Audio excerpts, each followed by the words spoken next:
Au compte du ministère de l'Agriculture, des Ressources animales et halieutiques, le Conseil a adopté un rapport relatif à un projet de décret portant dissolution des organes consulaires des chambres d'agriculture. Ce décret s'inscrit dans l'objectif de pouvoir régler un certain nombre de dysfonctionnements qui ont été observés dans la gestion du monde agricole à la base.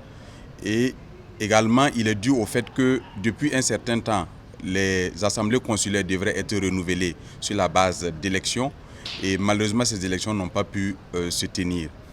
L'objectif est de placer désormais ces chambres d'agriculture sous la tutelle des directions régionales de l'agriculture et pour la Chambre nationale d'agriculture de la placer sous la tutelle de la direction générale en charge du monde rural. Il faut dire que la dissolution des organes consulaires des chambres d'agriculture n'est pas synonyme de la fin de l'existence des chambres d'agriculture parce qu'il y a l'organe administratif qui est notamment dirigé par les secrétaires généraux qui va continuer d'exercer, bien sûr, sous la tutelle du ministère de l'Agriculture, des Ressources animales et halieutiques. C'est donc rassurer l'ensemble du monde paysan, du monde rural, que leur représentation continuera de valoir auprès des organes centraux de l'État et que leur voix continuera d'être portée par les chambres d'agriculture. Et une réforme sera engagée pour donner un format et une configuration organisationnelle adaptée au sens, à la vision de son Excellence le Président du Faso en ce qui concerne le secteur rural.